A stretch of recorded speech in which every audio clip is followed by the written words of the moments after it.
Aqui estamos juntos para mais um capítulo do livro E a Vida Continua. André Luiz e Chico Xavier. É o 13º livro que nos fala sobre a vida no mundo espiritual. Hoje o capítulo 20, Trama Desvendada. Patife, celerado, vociferou o agressor, que não se afastará sem contas.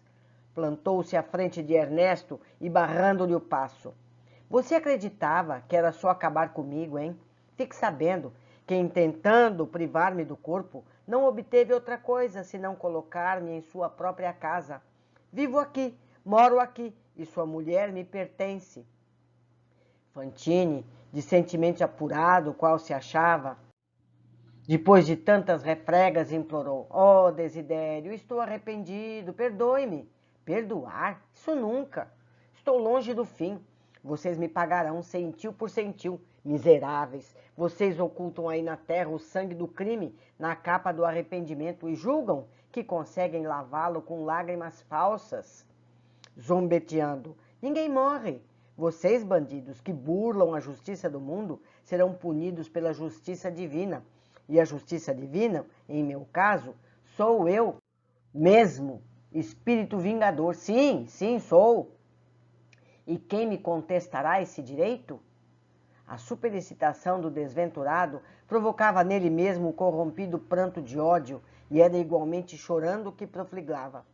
Cretinos delinquentes, perdi a existência, meu lar, minha esposa, minha filha, e vocês esperam de mim um prêmio à crueldade com que me aniquilaram? Então vocês exterminam um homem,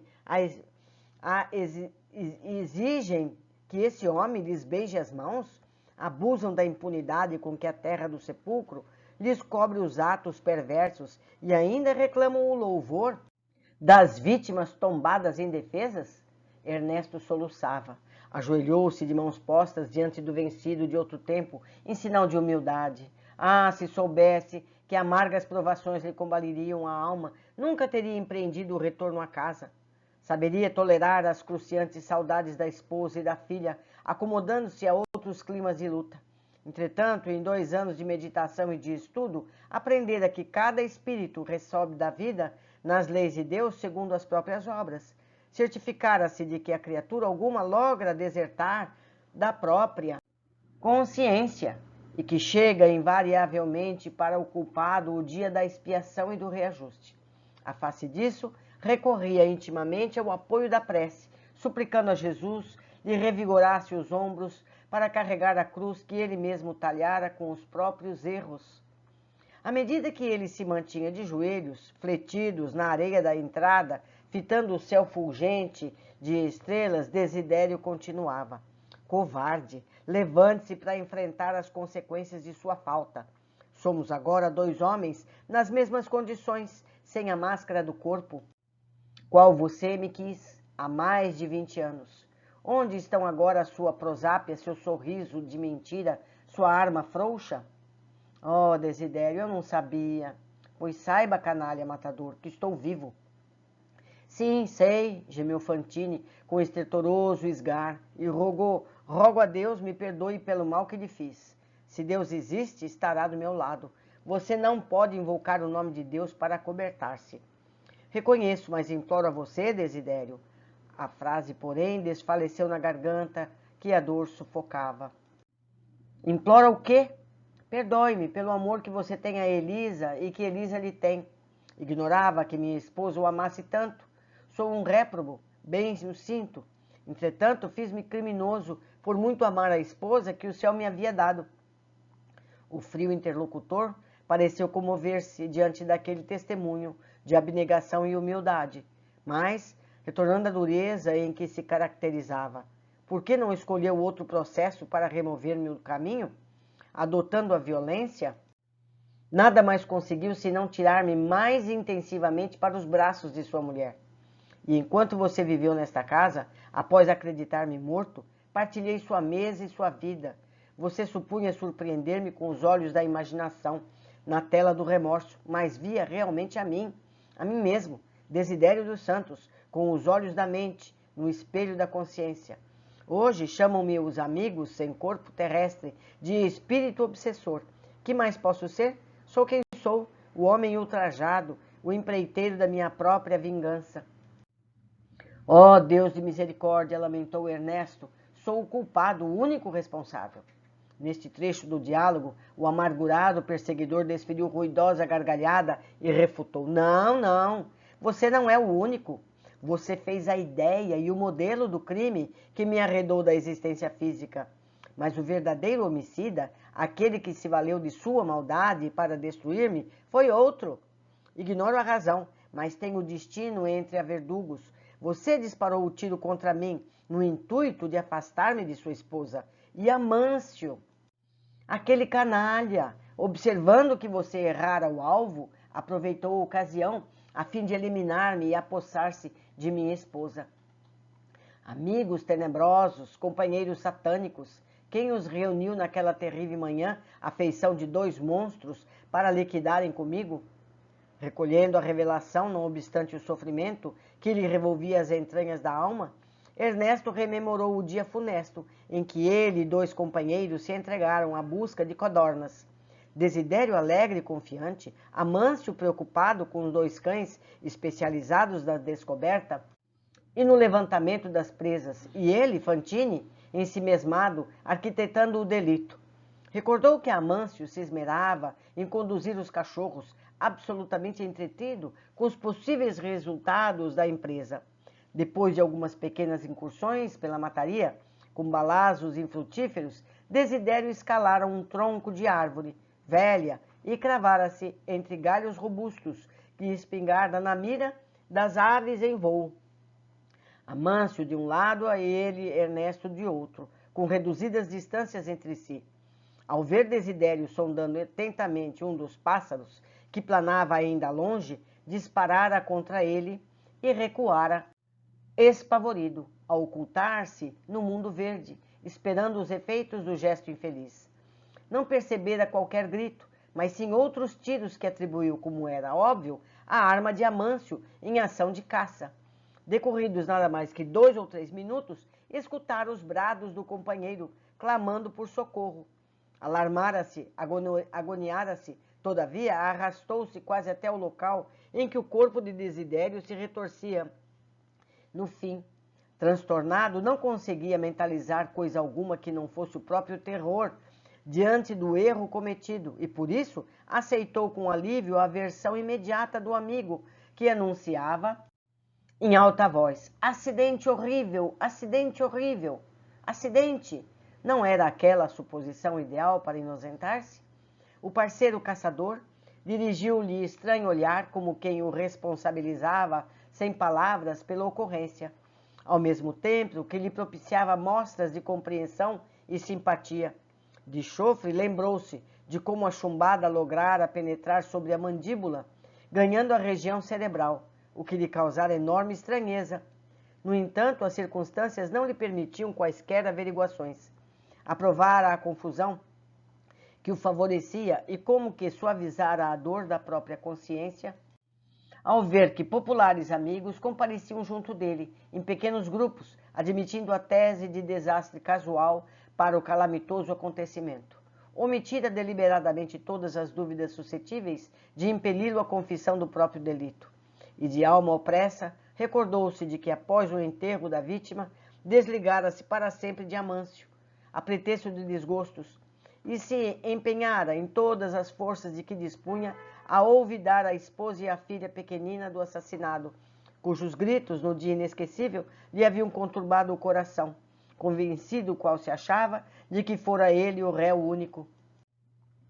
Transido de assombro, Ernesto verificava que todas as cenas da tragédia se lhe reconstituíam a delicada película da memória em apenas segundos, e Desidério, como quem o via nos lances mais íntimos daquela desesperada retrospecção, insistia implacável.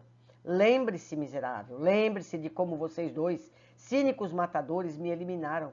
Como afastar-me do corpo inerte sem detestá-los? Enlouquecido de sofrimento e revolta, recusei enojado os braços piedosos de enfermeiros que me buscaram para que outras terras, não sei, já que outra vida, Me surpreendia depois da morte, não a desejava senão para desforra. Ainda assim, você não me encontra mais na furiosa versão dos primeiros tempos, conquanto meu ódio ainda tenha suficiente reserva de fogo e fel para despejar-lhe no espírito. Avalanchas de provação se abateram sobre mim. Entretanto, você, o suposto homem de bem, receberá agora no tribunal da sua consciência, por minha vingança máxima, o peso inexorável de minhas acusações. Prosseguindo, num misto de crueldade e pranto, nojo e dor, pense no martírio com que me reaproximei desencarnado da esposa jovem e da filha ainda tenra para ver Amâncio, o assassino, senhorear-lhe a existência. Ah, Fantine, acredita você que a princípio eu quisesse tanto a sua mulher? Não. Eu era um homem sem qualquer princípio religioso e por esse motivo sem qualquer orientação definida. Possuía apenas uma esposa e uma filha que adorava e punha meus olhos sobre Elisa, à maneira de um tolo ensimesmado por ver-se distinguido pelas atenções de tão devotada e distinta mulher. Contudo, ao invés de uma palavra franca de companheiro capaz de impor-me o lugar justo, você, ralado de ciúme, tentou abater-me como a limalha do campo. Com isso, você, Ernesto, me transfigurou numa fera, sem a jaula dos ossos, abominado e invasor de meu lar, pois Amâncio deu-se pressa em desposar Brígida, a moça que eu deixara viúva e inexperiente. Eu sentia em meu antigo refúgio caseiro a presença de um inferno que me expulsava. Batido à maneira de um cão escorraçado e sem dono, sem a companheira que me retirou da lembrança e sem a filha que devia beijar meu algoz por segundo pai, vagueei pelas estradas de ninguém, entre as maltas das trevas, até que me instalei definitivamente ao pé de Elisa, sua mulher, cuja silenciosa ternura me chamava insistentemente. Aos poucos, do ponto de vista do espírito, ajustei-me a ela, como o pé ao sapato, e passei a amá-la com ardor, porque era ela a única criatura na terra que me guardava na memória e no coração. Ante a pausa de Desidério, que se impunha a curto silêncio para repouso, Ernesto quis implorar piedade, mas não pôde. O verbo esmoecera-lhe na garganta, asfixiada de desespero, enquanto lhe tremiam todas as frimas da alma, qual condenado, ouvindo o próprio libelo, sem possibilidade de qualquer defensiva. O adversário refizera-se e investia. Tudo isso por quê? Porque o remorso deformou a sua vida mental de homem. Você, desde a empreitada ominosa em que perdi meu corpo, andou buscando incessantemente uma fuga impossível. Mergulhou o espírito em negócios e rendas, compromissos e corretagens, viajando e viajando, sem procurar saber se a esposa e sua própria filha eram almas necessitadas de assistência e carinho. Tudo isso fez de minha afeição por Elisa mais que afeição terrestre. Obsessor, sou, mas sou também servidor incondicional de quem leva seu nome e aguentou sua frieza de coração. Aprendi com sua mulher a paciência e o silêncio para esperar e esperar. Você soube algum dia das enfermidades de sua filha na infância? Conheceu as duras tentações dos dias primeiros da juventude? Sabe que rapazes insensíveis lhe abusaram da confiança? Por acaso enxergou alguma vez as lágrimas ardentes que lhe queimaram o rosto depois dos pontapés daqueles mesmos jovens desalmados que lhe prometiam lealdade e ternura? Ah, Fantine, Fantine, você nunca desceu a faixa de suplícios do seu mundo doméstico, mas eu sei que calvários foram transpostos pela mulher que envelheceu gemendo e pela outra que se desenvolveu chorando. A que títulos retomou esta casa? Colher um amor que não plantou? Pedir contas? Ernesto, quebrado de aflição ante o libelo doloroso, conseguiu balbuciar. Oh, Desidério, compreendo agora. Perdoe-me. O antagonista, cada vez mais excitado pelo martírio moral que patenteava em cada frase, retomou o ímpeto. Padeci por sua filha e pela outra, a pequenina que a morte me constrangera a largar, e laqueada na boa-fé do patife que lhe absorvera a atenção, Brígida concordou em descartar-se da nossa filhinha, situando-a muito cedo em estabelecimento de ensino, onde, se é verdade que recebeu educação esmerada, curtiu a falta dos pais, qual se fosse enjeitada no berço. O que sofri, Fantine, o que sofri! Entretanto, minhas agonias não pararam nestes cuidados. Minha infortunada filha, que cresceu triste e moralmente quase desamparada, à míngua da assistência paternal que você e Amâncio lhe furtaram, encontrou a morte há precisamente 2 anos, impelida pelo padrasto interessado em livrar-se da responsabilidade de tê-la em custódia. Casou-se muito cedo com um celerado que lhe destruiu todos os sonhos. Oh, como trabalhei para evitar-lhe a comunhão com este homem covarde! Caminhava incessantemente entre os seus e os meus, esmagado de desespero, dedicando-me a conjurar a tragédia, que afinal se consumou, quando fui vê-la morta, junto do companheiro desencarnados, tão sofredores e tão desvalidos quanto eu mesmo, ajoelhei diante do corpo imóvel que ainda lhe conservava o derradeiro sorriso e jurei que me vingaria dos 3 mascarados que a rodeavam. Amâncio, o matador, Brígida, a ingrata e o detestado genro, cuja presença me enoja. Em lágrimas, roguei a Deus a graça de ver minha filha libertada do sofrimento físico, a felicidade de ouvir-lhe a voz. Entretanto, piedosos enfermeiros espirituais me informaram que ela fora conduzida a estâncias de repouso e que somente me será concedido reencontrá-la quando sanar as chagas da revolta que trago dentro de mim, como se me fosse possível apagar o incêndio de mágoas que me calcina a mente infeliz. Pobre filha, desposou um criminoso, qual se devesse compartilhar o meu destino de espírito extraviado. Ah, como extinguir as labaredas da inconformação que me devora? Impossível.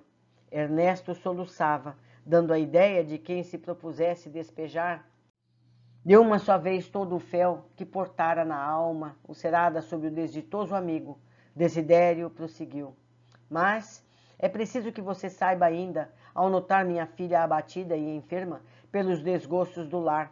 O marido lançou-se a novas aventuras e veio a conhecer Vera Celina, sua filha, de cuja afeição se apoderou. Então dominou-a, escravizou-a. E articulando o gesto expressivo, com o dedo indicador, apontou para o interior da casa, acrescentando: esse bandido está aí dentro, é Caio Serpa.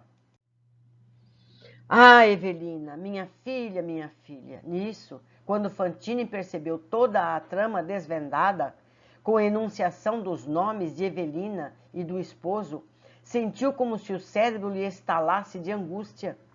Deslocou-se de um salto e, embora suplicasse a bênção de Jesus e a proteção de Ribas, correu para o matagal próximo, entre gritos dificilmente abafados. Arrojou-se ao solo arenoso da ilha, à maneira de um cão espancado, ganindo de dor.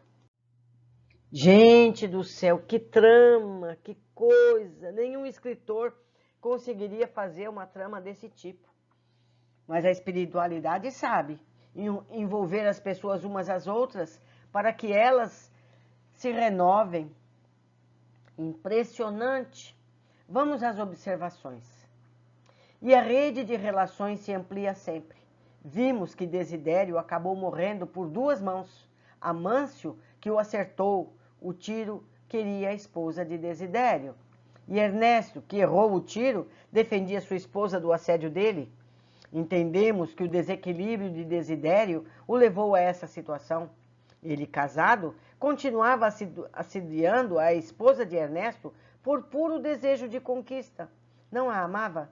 Por sua vez, a esposa de Ernesto atraía mentalmente Desidério, por isso passou a ser obsediada por ele.